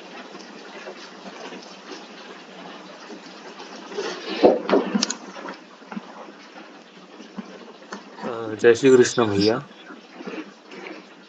जैसे कृष्ण। जैसे अभी आपने बोला कि जीव का स्वरूप चतुर्भुज है, वो समझ में नहीं आया। चतुर्भुज भी है, फिर पीताम्बर वस्त्र, मतलब वो तो सारूप्य जैसे लग रहा। हाँ, सारूप्य है, सारूप्य। अंश अंश ही है ना, अंश है ना, हाँ तो अंश का तो अंश जैसा ही होगा ना। मिट्टी है, मिट्टी तो पृथ्वी है, पृथ्वी का अंश मिट्टी का ढेला है, उसमें भी दोनों के स्वरूप में तो तादात्म्य है ना, तो ब्रह्म से हमारा तादात्म्य है, इसलिए भी ब्रह्म के जैसा ही स्वरूप है। हाँ हाँ। तो मतलब व्यापी हम वैकुंठ के भगवान के जो पार्षद है वो भी ऐसे ही है सब। पर व्यापी वैकुंठ में तो भगवान द्विभुज होंगे ना, मतलब चार। दोनों भूत स्वरूप है, दोनों स्वरूप है। अच्छा, समझ आया। हम्म, अच्छा वो जो माने जो अरे समष्टि अंतर्यामी जो है नारायण, हम्म, वही जब हर जीव में प्रवेश करता है तब नारायण को ही तो व्यष्टि अंतर्यामी कहा जाता है। नहीं नहीं नहीं, वो अलग है, वो अक्षर ब्रह्म का है ना, ये तो साक्षात नारायण है। अच्छा अक्षर ब्रह्म मतलब का अनंत अंश है, वो देवता हो जाता है, भगवान नहीं रह जाते। व्यष्टि अंतर्यामी देवता है, भगवान नहीं। अच्छा, तो मतलब व्यक्ति अंतर व्यष्टि भगवान का वो स्वरूप है जो बस बैठकर बस ऑब्जर्व करते हैं वो। जैसे द्वास मैं उपरना भगवान सयुजा सखाए, उन्होंने बोला ना केशव भाई ने कि हाँ, एक वो ही मैंने डाल सुना, में वो दो मैंने सुना, पक्षी वो बैठे हैं। पक्षी का बात हाँ, तो मैंने वो सुना। ऑब्जर्व करने वाला स्वरूप जो है वो व्यष्टि अंतर्यामी, वो करते कुछ भी नहीं है, बस ऑब्जर्व ही करते हैं। अच्छा, मतलब वो समष्टि एक तरह के अंतर्यामी जो, देवता है वो एक तरह के। अच्छा, मतलब उन्होंने तो नारायण नहीं है। जैसे कि हमारे, जैसे कि यम है, यम देवता है। यम देवता है तो भगवान का भी उसको अंश कहा जाएगा। तो वो जब हम कहते हैं कि भगवान के अंदर से इंद्र निकले, ये वो ये सब, वो देवता जो बात होती है ना, वहाँ पे वो सब दृष्टि की अंतर्यामी की बात होती है। भगवान के अंग के रूप में वो जो बात हो रही है देवताओं की, ये जो हाँ, इंद्र देवता है उसकी नहीं, स्वर्ग वाले, वो जो इंद्र हाँ। के जो अंतर्यामी व्यक्ति हैं उनकी बात होती है वहाँ पे। वही भगवान के वो होते हैं अंग रूप, व्यष्टि अंतर्यामी। अच्छा, अच्छा, हम्म, मतलब वो व्यष्टि अंतर्यामी नारायण का स्वरूप नहीं है। नहीं नहीं। अच्छा, अच्छा, ठीक। वो भगवान के अक्षर के जो है, वो अक्षर के जो सच्चिद आनंद स्वरूप है, वो आनंद स्वरूप के भी वो अंश है व्यष्टि जो है। अच्छा, अच्छा, वही मतलब हर जीव में व्यष्टि अंतर्यामी हाँ, के रूप में, हृदय में हाँ। आत्मा के साथ परमात्मा के रूप में रहते हैं व्यष्टि अंतर्यामी। व्यष्टि अंतर्यामी जो है वो जीव के देह के अंदर होते हैं, वो आत्मा के अंदर नहीं होते हैं। देह के अंदर हम्म, होना और आत्मा के अंदर होने में भेद है ना भाई। वो अच्छा, सूक्ष्म अच्छा, शरीर मतलब के व्यष्टि अंदर है। अंतर्यामी परमात्मा नहीं है। नहीं देह के नहीं। अंदर परमात्मा नहीं रहते, वो आत्मा के अंदर परमात्मा रहते हैं, जो समष्टि अंतर्यामी नारायण है। देह के और अंदर जो नहीं रहते हैं, जो जो प्रकृति में सूक्ष्म भी है देह वो। के अंदर जो रहते हैं वो हम्म, व्यष्टि अंतर्यामी, वो बस आपको ऑब्जर्व करते हैं आत्मा को। हम्म। एक का काम है ऑब्जर्व परमात्मा सब करना और में है। दूसरे का काम है कंट्रोल करना। परमात्मा सबके अंदर प्रवृत्त है, इस देह के अंदर भी और आत्मा के अंदर भी। हाँ, व्यक्ति जो है केवल आत्मा के साथ साथ रह रहा है, अंदर में नहीं। हाँ। और एक डिफरेंस ये भी है कि व्यष्टि अंतर्यामी जो है वो सब जीवों के अंदर होते हैं, वो निर्जीव के अंदर, वैसे वो जड़ के अंदर वो नहीं होते हैं। लेकिन समष्टि अंतर्यामी जो है वो नारायण जो है वो सभी के अंदर ही होते हैं। वो जड़ जीव सभी के अंदर वो व्याप्त रहते हैं सभी के और अंदर। सभी के नियंता है, वो कंट्रोलर है। हम्म, क्योंकि व्यष्टि का कार्य ही ऑब्जर्व करना है ना आपके कर्मों को। जड़ चीज तो कोई भी कार्य करता ही नहीं है, तो फिर क्या ऑब्जर्व करना है उसको। तो इसीलिए जो जीव जो कर्म करता है तो उसके कर्मों को ऑब्जर्व करने के लिए ही व्यष्टि का स्वरूप है। तो इसीलिए हम्म, व्यष्टि ऑब्जर्व करते हैं और समष्टि कंट्रोल करते हैं, तो इसीलिए दोनों के लिए अलग अलग श्रुतियां जो है वो प्राप्त है।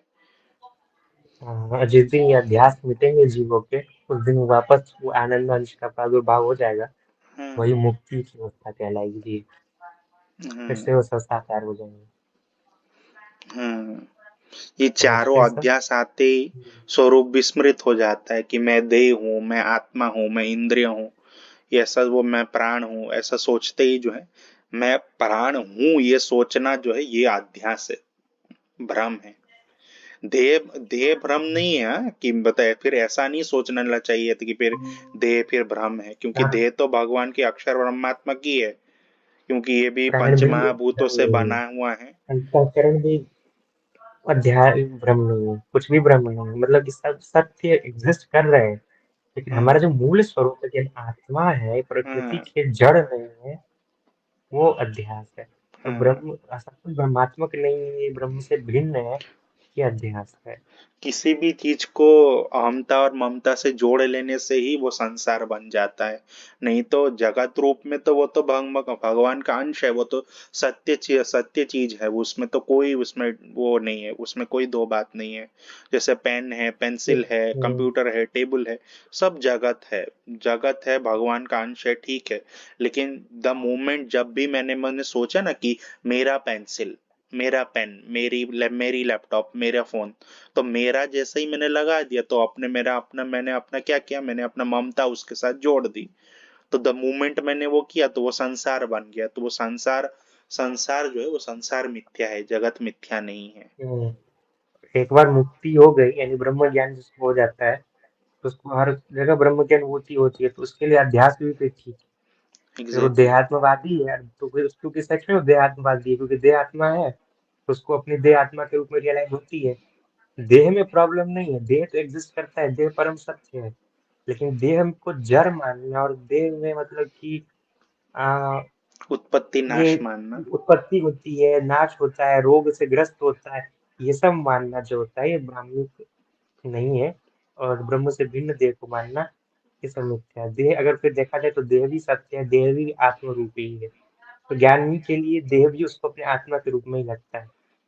वो सब खैर वो बहुत ही हो जाएगा डिटेल, तो अभी हाँ इसमें वही किसी तो। का विषय है तो प्लीज आस्क, अदरवाइज हम यहाँ पे इसको स्टॉप करते हैं। हम्म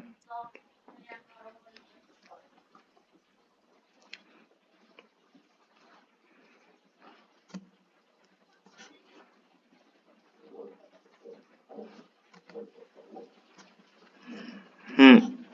तो लगता है किसी को कुछ पूछना नहीं है। भैया, तो मैंने वो मैसेज डाला था ग्रुप में कि हम्म पर मिला नहीं मुझे वो। गिरिराज धैर्य अष्टकम मार्ग सहित मिलेगा क्या? अगर मिला तो ग्रुप पे डाल दीजिएगा प्लीज। ओके। जी जी, कोई बात नहीं।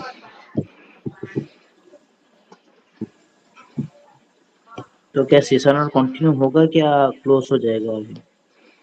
हाँ अभी क्लोज हो जाएगा ना। क्लोज हो जाएगा। हम्म और तो मुझे जो पूछना था वो पूछ ली। पूछ लीजिए पूछ लीजिए। हाँ, देखिए, जैसा कि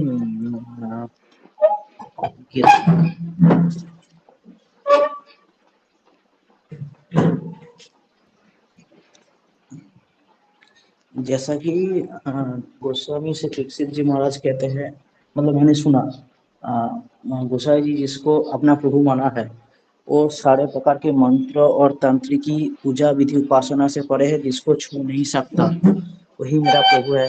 और महाप्रभु वल्लभाचार्य के अलावा और कोई इस रूप को नहीं दे सकते, और सारे रूप विभूति है।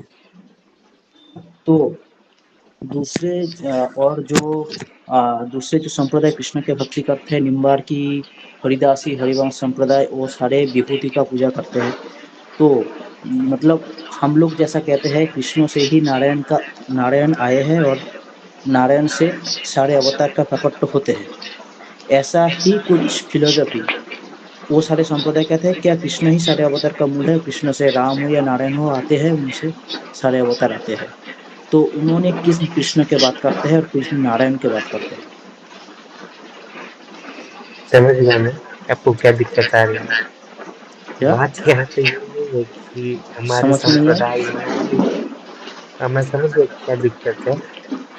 बात यहाँ पे ये नहीं है कि हमारे संप्रदाय में ही पुरुषोत्तम की प्राप्ति होगी, ये हमारे यहाँ ही कृष्ण ये मंत्रोपासना वैदिक तांत्रिक दीक्षा ये हो सकते हैं अस्पृश्य। ये पूरे एक फ्रेम ऑफ रेफरेंस की बात है कि आप किस एंगल से कृष्ण को देखते हैं। जैसे किसी को कोई कुछ लगता है, जैसे भगवान को ही आर्य समाजी लोग जीव मानते हैं तो महापुरुष के रूप में देखते हैं, ज्ञानी लोग उसी को निर्गुण के रूप में अनुभव करते हैं, मायावादी उसी कृष्ण को मायोपाधी बोलते हैं, मिथ्या बोलते हैं, मर्यादा मार्गी उसी कृष्ण को मोक्ष देने वाला समझते हैं, जस्ट एज अ परमात्मा, मतलब कि अंश है, और इस तरह से उसकी भक्ति करो मोक्ष पाने के लिए, इतनी तक सीमित रखते हैं उसको। तो सभी एक ही कृष्ण को कितने एंगल से और कितने different different frame of reference में देख रहे हैं। तो ये यथा माम प्रपद्यन्ते तां तथैव भजाम्यहम्, जो मुझे जिस प्रकार से भजता है मैं भी उसी से प्रकार को से भी उसी प्रकार से भजता हूँ। भगवान को जो जिस प्रकार से शरणागति करेगा, निवेदन करेगा, जिस तरह से भजेगा, जिस तरह से देखेगा, प्रभु मूरत जितनी झांकी रही भावों में, वैसी प्रभु मूरत की कर दी शक्ति वाली बात। तो हमारे यहाँ भगवान के सर्व सामयिक रूपता को माना हुआ है कि हम भगवान को किसी मंत्र के अधीन नहीं मानते कि मंत्र जपोगे तो ही पुरुषोत्तम मिलेंगे, मंत्र जपना अनिवार्य है, या किसी हम तांत्रिक या वैदिक शिक्षा के द्वारा ही ब्रह्म को नहीं मानते कि करोगे ही तो ही तुमको पुरुषोत्तम की प्राप्ति होगी, अन्यथा नहीं होगी। तो केवल ही नहीं, भावो न गोप्या गावो खगा मृगा वाली बात है कि भावना ही साधन है यहाँ पे। उन शुद्ध ब्रज भक्तों का जो भाव है, उसी का बार बार प्रैक्टिस करना, रिपीटेशन करना ही यहाँ पे साधना है। वो तो केवल सत्यम मम जाने था न भक्त प्रणश्यति हम भक्त पराधीन। तो भगवान केवल भक्ति से ही ग्राह्य है, अन्य प्रेम हो, निस्वार्थ निष्काम, अन्य कोई भी चीज उनको बाकी चीज नहीं चाहिए। तो बाकी जो भी चीजें मर्यादा मार्ग में भगवान प्रकट करते हैं उपासना के कारण, वो सब उपासना के फल को करके रह जाते हैं, पूर्ण पर ब्रह्मता में भगवान अपने प्रकट नहीं करते, इसीलिए उनको विभूति कहा जाता है। ये अंतर है। बाकी कोई भी संप्रदाय में कोई भी व्यक्ति अगर इसमें भाव आ जाता है कि भगवान इस सबसे परे हैं मंत्रोपासना आदि से, उसको भी मूल स्वरूप की प्राप्ति होगी। ऐसा नहीं है कि वल्लभाचार्य के मोनो भगवान हाँ, वैदिक तांत्रिक दीक्षा अर्चना से प्राप्त नहीं हो सकते, वो हो सकते हैं, लेकिन वो होते हैं, हुए तो वो फिर वो पुष्टि वाला एस्पेक्ट नहीं होगा, वो फिर नहीं मर्यादा रहेगा वाला ना। एस्पेक्ट होगा। बस हाँ, बात इतनी ही है। मर्यादा वाले, इतनी वाली बात है। और उसके वहां लिए पे भगवान वो ने भगवान हो भी रहे तो वहां वो भगवान की इच्छा, भगवान खुद से इच्छा हम्म, करके प्राप्त करवा रहे हैं अपने आप को, ना कि उनके साधन से प्राप्त हो रहे। और जो साधन से प्राप्त हो रहे हैं वो साक्षात मर्यादा भगवान रहेगा। ना होकर के वो विभूति है। हाँ, विभूति है। क्योंकि अगर हम्म। आपने मंत्रोपासन करी, भगवान ने सोचा कि ये मुझे मंत्रोपासन से प्राप्त करे, तो फिर वो मंत्रोपासन से भगवान प्राप्त हुए तो फिर वो पुष्टि के स्वरूप नहीं, मर्यादा स्वरूप होगा। हाँ, वो मर्यादा स्वरूप है, लेकिन वो हाँ, विभूति ये है अंतर है। ऐसा नहीं है। लेकिन विभूति कब नहीं है, जब भगवान अपनी इच्छा से वहां पे अगर वो करे तो। अगर आप मंत्र जप कर रहे हो और भगवान ने सोचा कि हाँ, फलाना लड़का जो है वो कर रहा है मेरी मंत्रोपासना से, तो मैं जो है अब मैं जो है मैं उनको वो करता हूँ, अपना स्वरूप में दर्शन करवाता हूँ, तो वो जो है ना वो मर्यादा मर्यादा विधि से आपका अंगीकार है वहां पर, ऐसा बोला जाएगा। हम्म, प्राप्ति पुरुषोत्तम की तो होगी, लेकिन आप अगर ऐसा सोचो कि मेरे करने से ही भगवान हठाग्रह होंगे, करोगे तो। हाँ, हम्म, हठाग्रह करोगे तो फिर तो वहां तो पुरुषोत्तम की प्राप्ति ना होकर, वो इंटेंशन भी मैटर करता है, प्रभु का भी इंटेंशन मैटर करता है, आप तो ये किस लिए भक्ति मंत्रोपासन, करते हो वो भी मैटर करता है। तो ये महाप्रभु अपने जी की मोनोपोली नहीं है कि महाप्रभु के जो ये अनुयायी होंगे उन्हीं को ये प्राप्ति होगी स्वरूप की। ये भगवान की इच्छा पे है। हम्म। एग्जैक्टली महाप्रभु जी की मोनोपोली नहीं है, बस महाप्रभु का अनुग्रह है हमारे पे, ये हमको हम्म, प्राप्त होंगे। लेकिन मोनोपोली एग्जैक्टली एकदम सही कहा, मोनोपोली हमारी भी नहीं है। वो मोनोपोली वहाँ भगवान की इच्छा की ही है। जैसे एक हमारे यहाँ वार्ता जी में एक वार्ता भी है कि अकबर, हमारे गुसाई जी प्रभु चरणों को पूछते हैं अकबर, राजा अकबर की मालिक कैसे प्राप्त होगा, तो फिर साहिब कैसे मिले। हाँ साहिब कैसे मिले, तो गुसाई जी सिंपल एक वन लाइन ही आंसर देते हैं कि उनकी इच्छा हो तो प्राप्त होंगे, बस। तो वही हाँ, तो वही वो बात है। प्रभु चरण आप बोलते हैं कि आज्ञा करते हैं कि जैसे हम तुम मिले, जैसे तुम राजा हो तो अब मेरे को अगर तुमसे मिलना हो तो लाख फॉर्मेलिटी करना पड़े। एक नॉर्मल एक सिटीजन को राजा से मिलना हो तो कितना उसको फॉर्मेलिटी करना पड़े ना, पहले उसको परमिशंस लेने पड़ते हैं 5-10, तो उसके बाद राजा का शेड्यूल क्या है क्या नहीं है, कौन से दिन राजा बिजी है कि क्या है, कहीं बाहर तो नहीं गए, सब कुछ देखना है। तब जाकर वो जो है, उनके फिर पहले ही बहुत सारे वेटिंग लिस्ट में ना चल रहे हो, तब जाकर उनको मीटिंग एक फिक्स होता है, फिर आपको वहां जाना पड़ता है, मिलना पड़ता है उनसे। तो ऐसे बहुत फॉर्मल तरीके से होगा। लेकिन राजा को अगर आपसे मिलना हो और राजा खुद ही आपके पास चलकर आ जाए तो फिर तो क्या फॉर्मेलिटी ना, कुछ भी नहीं है। तो इसीलिए आज्ञा करते हैं प्रभुचरण कि जैसे हम तुम मिले, तो वैसे जीव अगर भगवान को अपने प्रयत्नों से वो करना चाह रहा है तो उसको लाखों परेशानी के थ्रू उसको फॉर्मेलिटी के थ्रू उसको जाना पड़ता है। लेकिन भगवान अगर स्वयं से इच्छा करके आपको मिलना चाह रहे तो फिर कौन के मायके लाल की किसकी ताकत है कि बाहर ठाकुर जी को रोक के दिखाए फिर तो। ठीक है, मतलब ऐसा कोई बात नहीं है, ऐसा स्वरूप और किसी को नहीं मिलेगा ऐसा, मतलब हाँ, अ, मिलेगा, लेकिन भगवान के संप्रदाय की अनुग्रह भी के कुछ अपनी ऊपर ही परिपाटी डिफरेंट। होती है। हाँ। भगवान ने परंतु संप्रदाय बनाए जो मैंने इसीलिए कि एक मिनट, भगवान ने संप्रदाय बनाए इसीलिए गए कि विभिन्न प्रकारों के अपने जीवों के विभिन्न अधिकार रखे हैं, विभिन्न अधिकारों के एग्जैक्टली। अनुसार उनकी लीला है। तो जो जीव का जो इंटरेस्ट भगवान ने डाले हैं जिनमें बीज भाव, उस बीज भाव के अंदर वो उसी संप्रदाय में अट्रैक्ट होते हैं, वैसे वैसे फल की कामना करते हैं, उसी प्रकार की साधना प्रणाली में अनुसरण करते हैं, उसी प्रकार की उनकी मन बुद्धि का ये सरेंडर होता है, उसी प्रकार के फल की प्राप्ति होती है। तो संप्रदाय का एक बहुत बड़ा रोल है। ये बात तो है, ये भी ध्यान रखना चाहिए। भगवान तो फल पर देने दीक्षित जी में महाराज सर्व ऐसा क्यों सक्षम कह है, रहे वो थे? स्वतंत्र हैं, लेकिन संप्रदाय भी भगवान ने उसी हिसाब से ही बनाए उसी हैं, वो इच्छा भी से नहीं बनेगा ना। भूलना चाहिए। चार जो भगवान ने संप्रदाय बनाए, जैसे महाप्रभु आज्ञा करते हैं, सात्विक, राजसिक, चार तामसिक और भक्ति निर्गुण, मार्ग जो बनाए हैं। और उनके सत्तर आचार्य भी जो अभी के समय में पॉपुलर है, रामानुजाचार्य, मध्वाचार्य और विष्णु स्वामी और महाप्रभु। तो ये भगवान की इच्छा पे ही है। महाप्रभु आज्ञा करते कपिल गीता में भगवान ने इच्छा करी कि इन सब जीवों का अलग अलग वाले जो बीज भाव वाले हैं, सब अलग अलग अपने मार्ग के अनुसार, अपने बीज भाव के अनुसार इन संप्रदायों का चयन करें और तब तक साधना करके मेरी प्राप्ति करें। तो वो भी संप्रदाय भगवान की इच्छा से, ये भी बात ध्यान में रखनी चाहिए।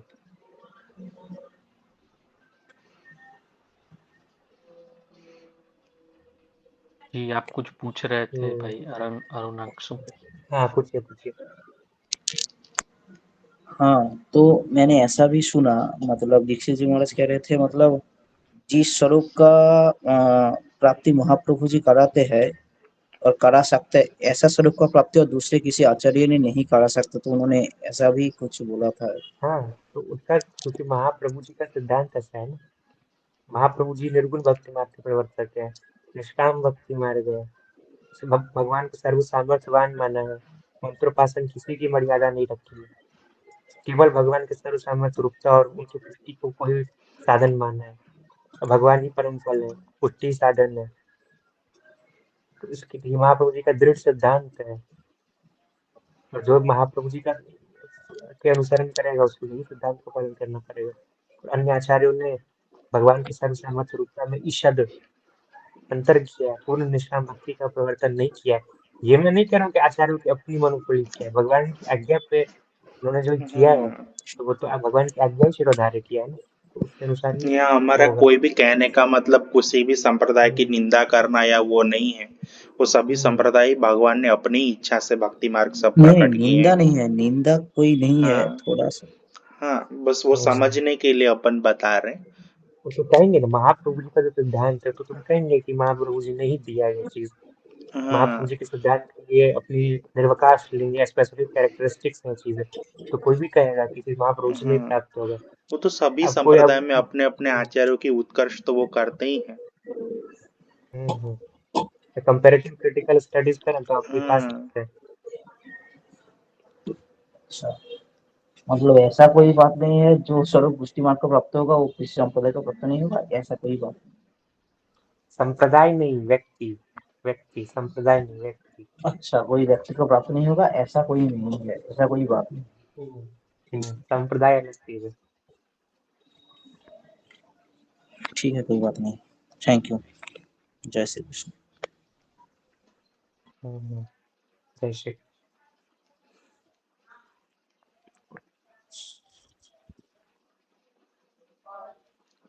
और अभी किसी को कुछ डाउट हो या कुछ ऐड करना हो?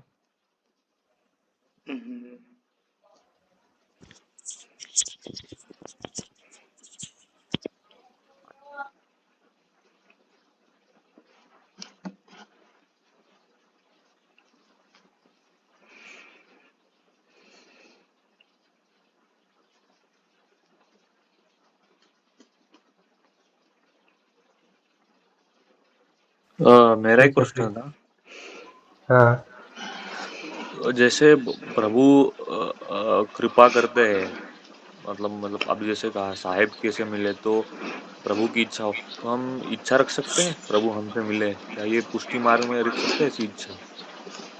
इच्छा, इच्छा रख रहे हो वो भी पुष्टि के कारण ही है। हाँ, इच्छा भगवान हो रही है वो भी भगवान भगवान की कृपा ही है। एग्जैक्टली वो तो तो इच्छा ड्राइविंग होगी। फोर्स है ना, भगवान का प्रेम और भगवान की सहानुभूति हो, वो तो हमारा तो ड्राइविंग फोर्स है, होती गोल है, है। सब में क्यों नहीं होता, आप में क्यों हो रही है? हमारे आपके हाँ एज के लड़के सब वो हो कर रही रहे है, हैं, जा जाकर हो रही है सबके वही, संसार में सुधी है। वो हो रही वही है वही पुष्टि कृपा है। करते नहीं हैं। हो रही हो तो दिक्कत है। अगर ऐसी भावना हो रही है, ऐसी इच्छा हो रही है कि भगवान हमको प्राप्त हो, तो वही तो ये इच्छा पुष्टि है भगवान की। पुष्टि पुष्टि मार्ग के लिए अनुकूल है ना ये इच्छा? हाँ, बिल्कुल अनुकूल नहीं, मंगल स्वरूप है। नेसेसिटी है, नेसेसिटी है, अनुकूल नहीं, बेसिक रिक्वायरमेंट नेसेसिटी, है। रिक्वायरमेंट है, एग्जैक्टली। होनी चाहिए हम्म, इच्छा। भगवत प्राप्ति की इच्छा ना हो मिनिमल तो फिर रिक्वायरमेंट है ये। नहीं, क्योंकि एग्जैक्ट प्रभु तो अपनी इच्छा से मिलेंगे ना, हम भगवत प्राप्ति की इच्छा रखे या ना रखे, वो तो उनकी जब इच्छा है अरे तो वो तो आप अपनी। में जो इच्छा, एक चीज समझो आप, हमारे यहाँ क्या है कि बीज भाव होता है। जैसे भगवान सृष्टि करते हैं, जैसे कोई फिल्म बनाता है तो कोई किसी को विलन का रोल देता है, किसी को एक्टर देता है साइड रोल, किसी को लीड रोल में देता है हीरो का, किसी को साइड कैरेक्टर बनाता है। तो उसी प्रकार तो तभी जाके एक फिल्म बनती है, तभी जाके एंटरटेनमेंट होता है। और सभी को हम साइड रोल में ही डाल दें, सभी को हम हीरो ही बना दें, सभी को विलन ही बना दें, तो फिल्म बनेगी? एंटरटेनमेंट होगा? नहीं होगा। उसी प्रकार भगवान का ये जगत एक फिल्म है। इसमें भगवान ने डिफरेंट डिफरेंट मार्ग बनाए, पुष्टि, प्रवाह, मर्यादा। उसमें अनुसार जब भगवान जीवों को प्रकट करते हैं, तो उस उन उन जीवों के लिए वो रोल फिक्स करते हैं, और उस अनुसार उनके मन में एक बीज भाव डालते हैं, उनके आत्मा में, कि एक ड्राइविंग फोर्स, कि वो कुछ भी करे लेकिन अंत में जाएगा वो उसी मार्ग में, वो उसी मार्ग का फल उसको मिलेगा। तो जो प्रवाह जीव होते हैं, उनको भगवान विषयानंद के लिए बनाते हैं। इसके मन में ब्रह्मानंद, यानी ब्रह्म की ओर जाने का, ये मेरे पुरुषोत्तम की ओर आने का कभी इच्छा ही ना हो, कभी से इसको इसकी रिक्वायरमेंट ही ना लगे, मुझे वो चीज पाना है, उस बारे में सोचे भी नहीं हो, कामना भी न करे।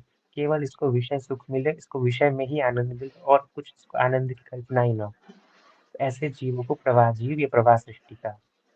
अब उससे ऊपर मर्यादा को रखा कि जो इसको ये विषय से नहीं, इसको ब्रह्म से आनंद लेने की इच्छा हो, तो उसको विषय से हटा दो, विषय वासना से इसको एक तरह से वैराग्य है, और फिर वो ब्रह्म की ओर आगे बढ़ते हैं, और शास्त्रों में बताए साधन को करते हैं और ब्रह्म को प्राप्त करते हैं। ब्रह्मानंदी तो वो हो गया मर्यादा मार्ग वाला। उससे ऊपर भगवान ने रखा पुष्टि को, कि इनको ब्रह्म से भी नहीं, पुरुषोत्तम मेरी भक्ति, भक्ति के फल दो उनको, भजनानंद और आनंद दो उनको, घनीभूत वाला।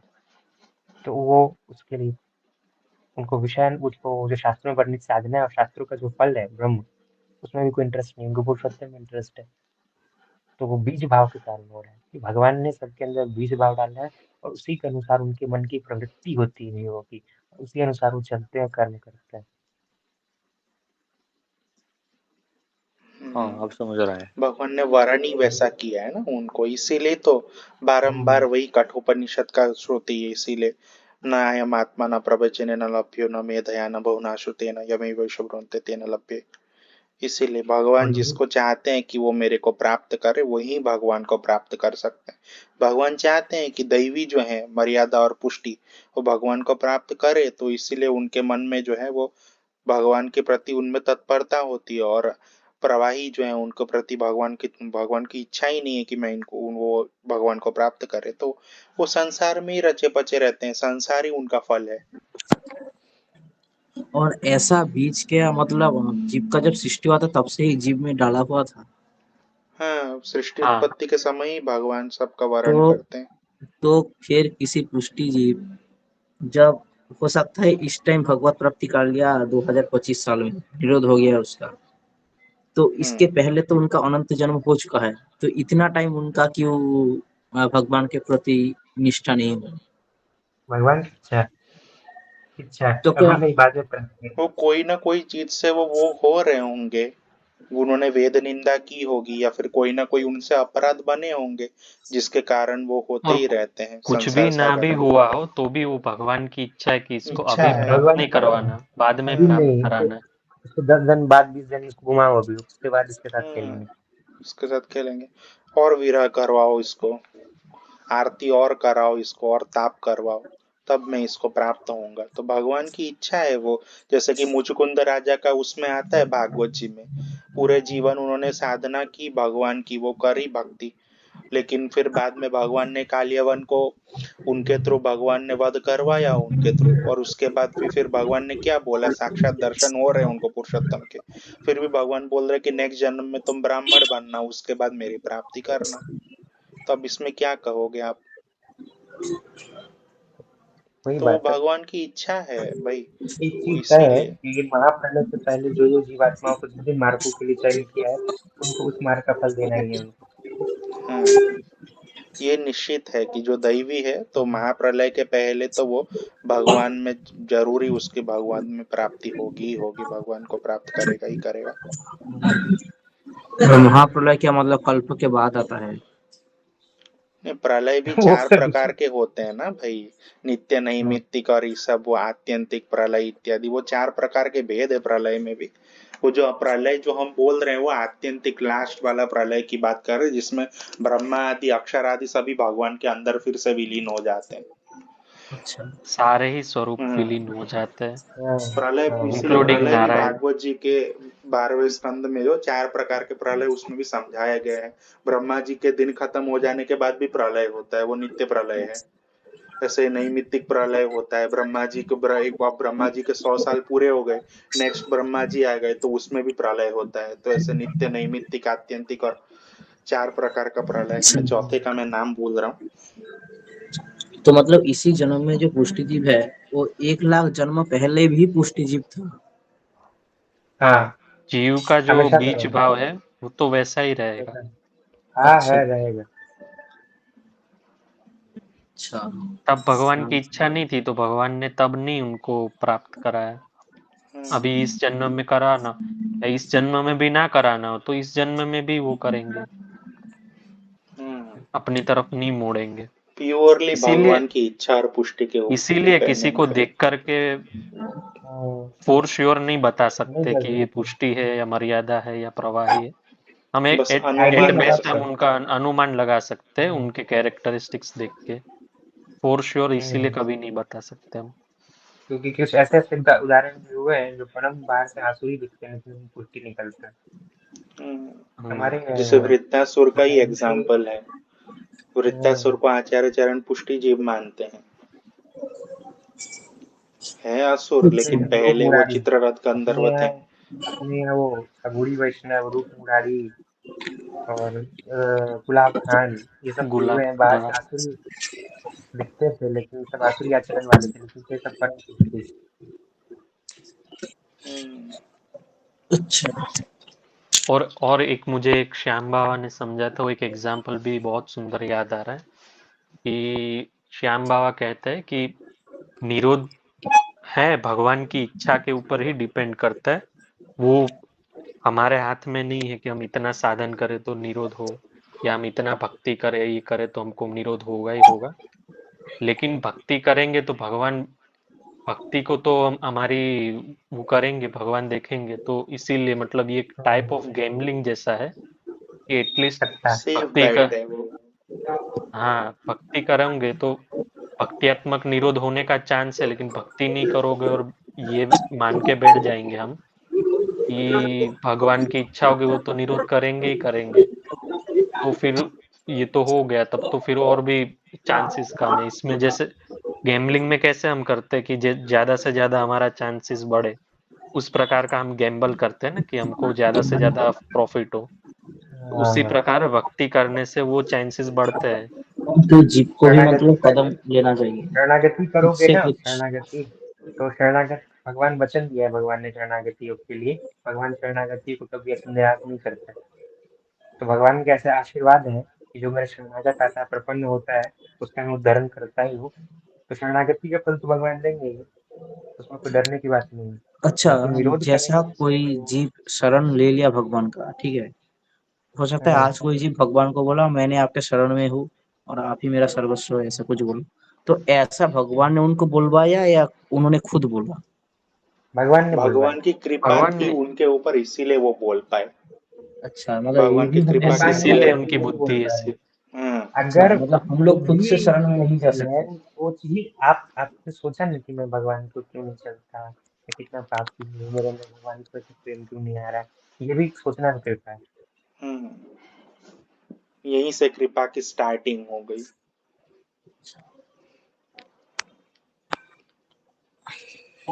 अपने साधन से कुछ भी यहाँ नहीं मिलने वाला है, ये बात समझता हूँ। साधन करना पड़ेगा। हम हो ही नहीं सकते साधन से ब्रह्म के कुछ सम्मुख, नहीं, ठाकुर जी के सम्मुख मैं अपने कह रहा उस हूँ साधन साधन से से। कुछ नहीं मिलने वाला है, अपने साधन से जीवकृत पुरुषार्थ से कुछ नहीं होगा। पुरुषोत्तम के जो पुरुषार्थ है, पुरुषोत्तम के जो गुण धर्म षड ऐश्वर्य है, अपने षड ऐश्वर्यों से ही भगवान वश में होते हैं जीव के। भगवान के अपने जो छह गुण है उससे जो भगवान के गुण है, ऐश्वर्य वीर्य ये सब आदि छह गुण जो है, उसके कारण ही भगवान जीव के अधीन होते हैं। जीव के 9 12 10 11 प्रकार की जो भक्ति है, उससे न कर्म से न ज्ञान से किसी चीज से भगवान वश नहीं होते, केवल और केवल अपने षड ऐश्वर्यों से वश में होते हैं। जैसा महाप्रभु जी गोदी में आज्ञा करते हैं। जैसे अभी वृत्तासुर की चतुश्लोकी में नीचे जो मैंने श्लोक पढ़े हैं उसमें भी आता है वो अज्ञान अज्ञात पक्षा इव मातरम खगाः इव मातरम खगा तनयं यथा वत्सतराः क्षुधार्ताः प्रियं प्रियेव दूषितं दूषितं विशेषणा मनोरविन्दाक्ष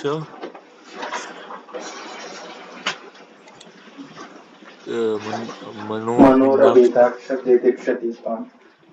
हाँ दीक्षा दे पाम। तो इसमें जैसे अभी इसमें क्या है इसमें इसका भाषण मतलब इसका ट्रांसलेशन है, प्रभु जैसे पंखविहीन पक्षी दाना लेने गई हुई अपनी माँ की प्रतीक्षा करता है, जैसे भूखा बछड़ा माँ के दूध के लिए आतुर रहता है, जैसे विदेश गए हुए पति की पत्नी प्रतीक्षा करती है, ठीक उसी प्रकार मेरा मन आपके दर्शनों के लिए छटपटा रहा है। इसका अर्थ क्या है? मेरा मन आपके दर्शनों के लिए छटपटा रहा है, इसका अर्थ क्या है?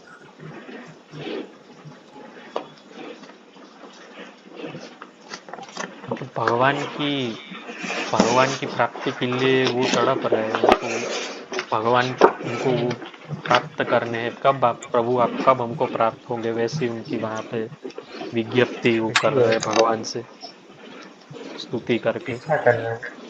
इच्छा कर रहे हैं, विज्ञप्ति कर रहे तो ये भी मतलब जो ये भी पुष्टि मार्ग के इसमें आता है कि ये श्लोक हाँ, जो ये अभी भी मैंने पुष्टि बोला। है।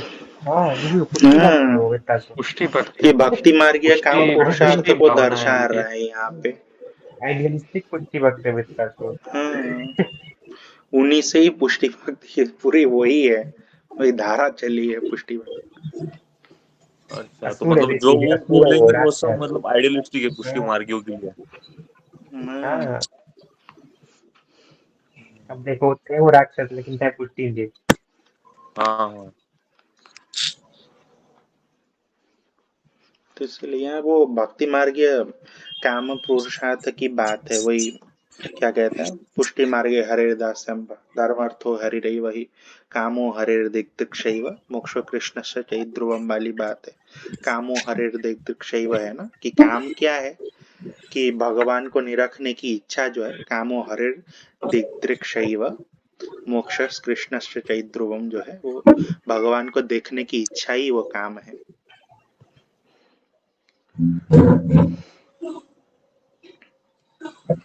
वो वाली बात है। जी। हम्म,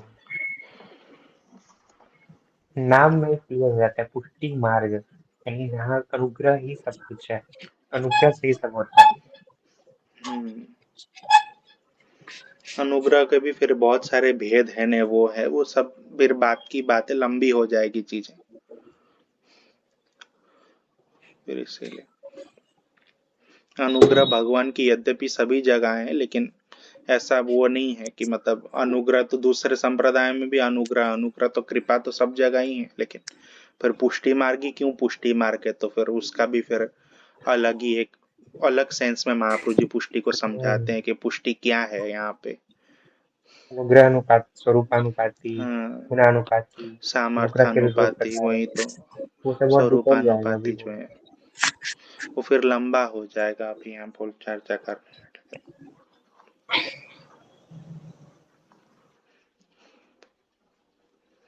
जी, तभी रखें यहाँ पे, किसी को कुछ नहीं वो होता है।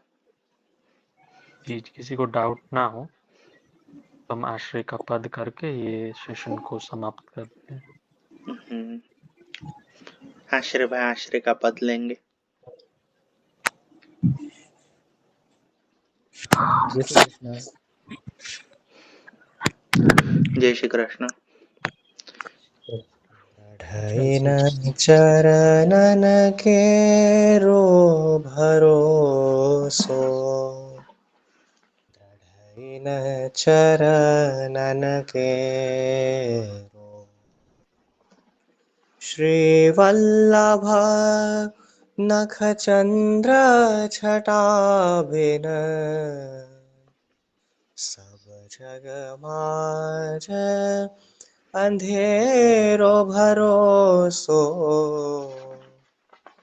दृढ़ चरणन केरो साधन और नहीं या कली में, जासो हो यनिवेरो सूर कहा कहे द्विविधा धरो, बिना मोल को चेरो भरोसो, दृढ़ चरणन केरो दृढ़ चरणन केरो भरोसो, दृढ़ चरणन के। श्री वल्लभाधीश की जय। वल्लभाधीश की जय। श्री वल्लभाधीश की जय। जय श्री कृष्ण। जी, जय जय श्री श्री कृष्ण। कृष्ण।